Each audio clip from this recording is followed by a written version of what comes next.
Assalamualaikum warahmatullahi wabarakatuh. Yang saya hormati Camat, Kapolsek, dan Ramil, dan tokoh masyarakat pemuda atau pemudi, dan para hadirin semua yang hadir di sini.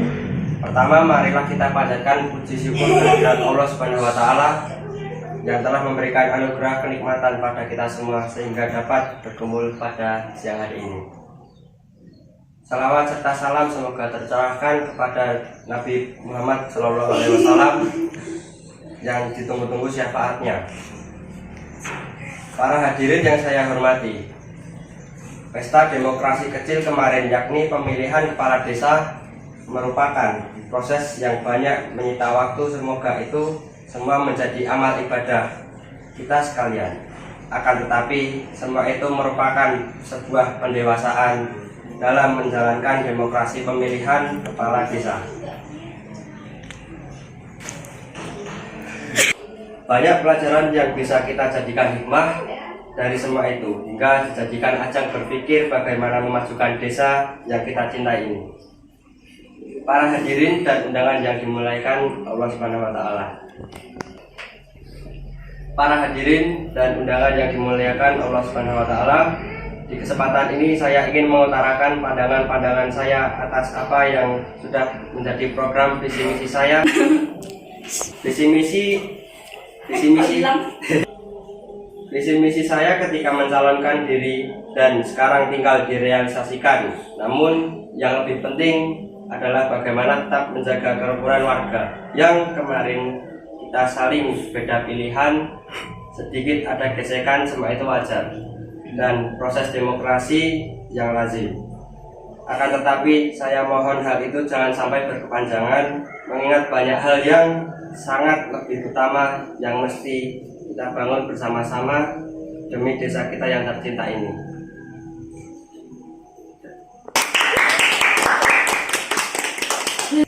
Pertama-tama saya akan menyampaikan visi saya.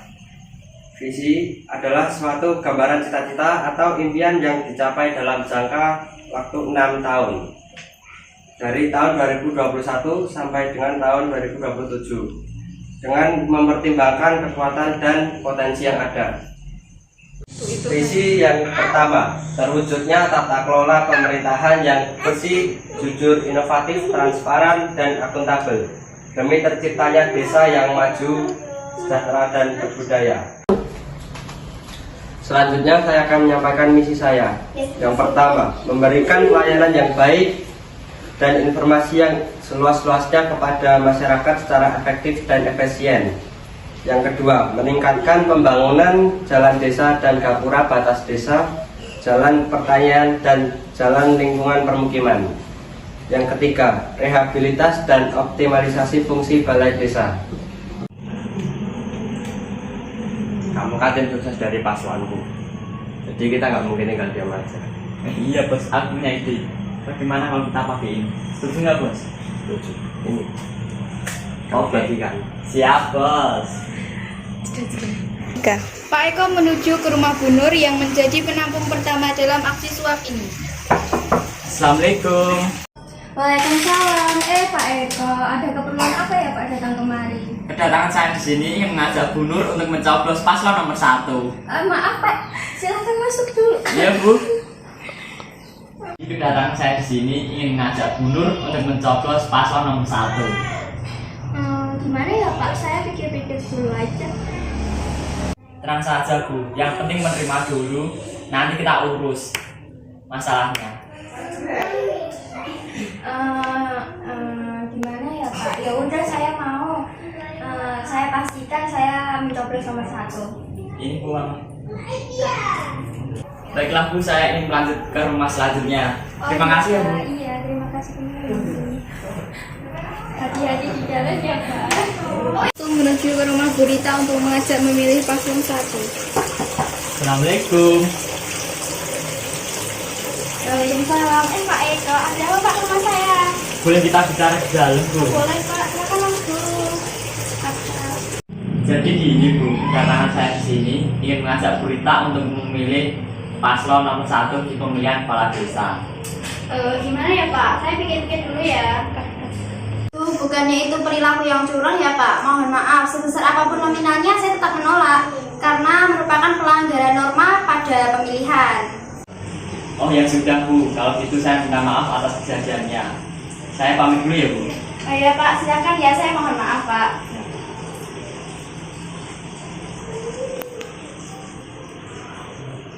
Dari 2 orang yang diajak Pak Eko tadi, Bu Nur menerima ajakan dari Pak Eko, namun ada salah satu warga yang tidak berkenan, yaitu Bu Rita.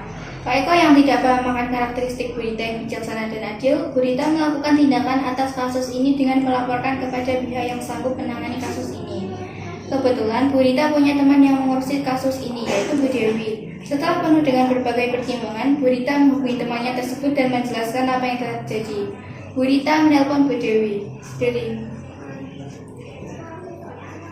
Halo Bu Dewi, saya warga dari desa Gadungan. Di desa saya sedang diadakan pemilihan kades, tetapi ada salah satu paslon yang melakukan kecurangan. Saya merasa kasihan dengan calon paslon yang lain Bu, karena mereka kan sudah berusaha buat adil. Jadi gimana ya Bu solusinya? Oh begitu ya Bu, bagaimana kalau kita menangannya dengan teguran supaya batal aksi ini? Jika tidak, akan ditindak tegas Bu. Boleh juga Bu, apakah Bu Dewi bisa datang ke desa saya untuk berkunjung ke rumah yang bersangkutan Bu? Oh baiklah Bu, saya sekarang datang ke desa kita. Oh iya Bu, terima kasih Bu.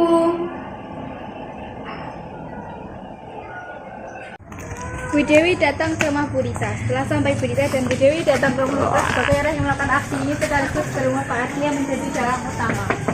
Assalamualaikum. Waalaikumsalam.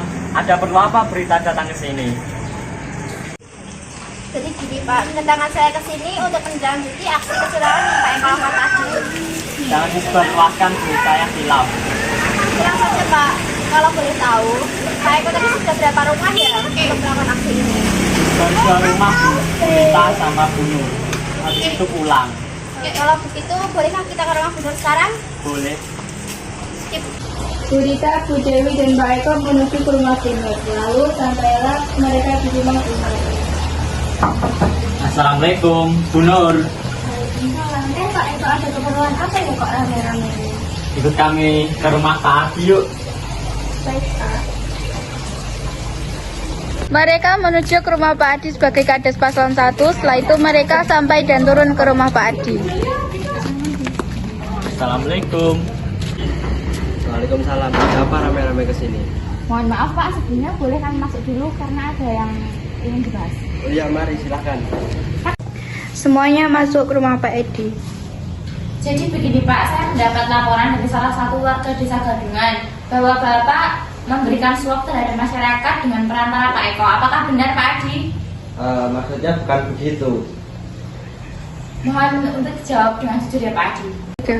Jadi bagaimana Pak Adi? Dimohon untuk jujur.